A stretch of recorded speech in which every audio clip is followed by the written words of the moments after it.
ॐ गं गणपतये नमः। ॐ ऐं सरस्वत्यै नमः। कल हमने देखा कि आचार्य का आदेश है कि आत्मा के आवरणों को हटाकर उनके आनंद स्वरूप को जानना चाहिए। यूं तो हम सभी अपने आप को जानते हैं, लेकिन वह जानना सही नहीं। हमें किसी के होने न होने पर संदेह हो सकता है, लेकिन अपने होने पर कोई संदेह नहीं।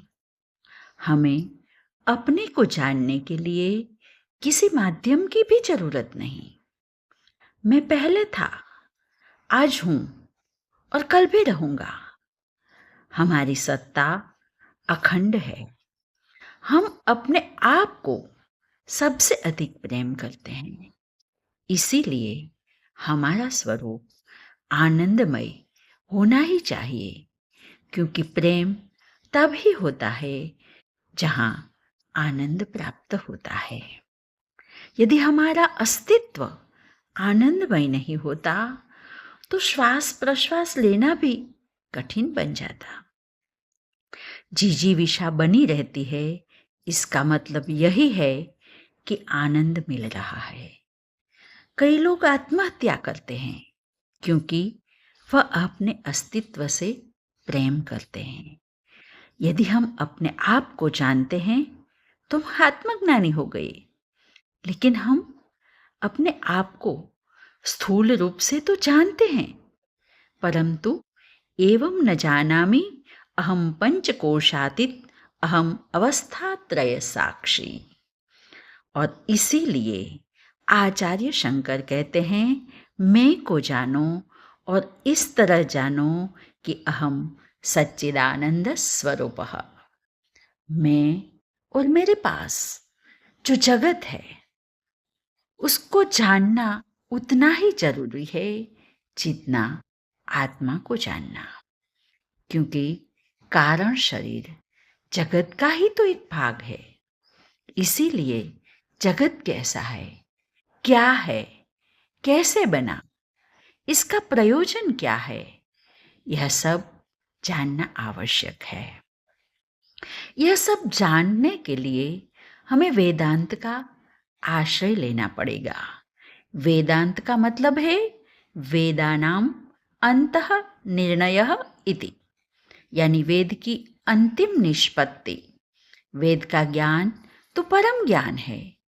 हमने इस प्रकरण के शुरुआती प्रथम मंत्र में ही कहा था, आत्मा सत्यम तदन्यत सर्वमिथ्येति। आत्मा सत्य है, लेकिन तद अन्यत क्या है? भाष्यकार कहते हैं, तद अन्यत में 24 तत्वों का समावेश होता है। अथ चतुर्विंशति तत्वोत्पत्ति प्रकारम वक्ष्यामः। अब आगे यह 24 तत्व की उत्पत्ति का वर्णन करते हुए आचार्य कहते हैं, ब्रह्माश्रया सत्वरजस्तमो गुणात्मिका माया अस्ति। ब्रह्म पर आश्रित रहने वाली माया सत्य, रज और तम गुण वाली है।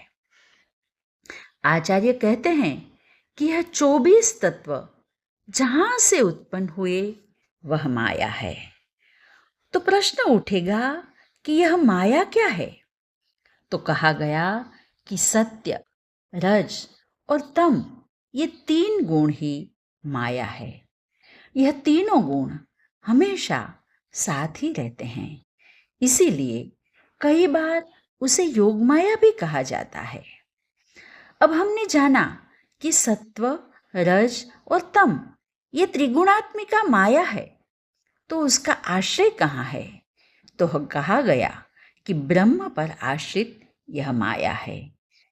ब्रह्म शब्द ब्रू धातु से बना है, जिसका अर्थ है बृहत। इससे सूचित होता है कि ब्रह्म अनंत है। वह देश, काल और वस्तु से परे तीनों काल में एक समान अपनी सत्ता से विद्यमान है। वह अनंत शक्ति संपन्न है। माया उसकी आश्रित एक अद्भुत शक्ति है।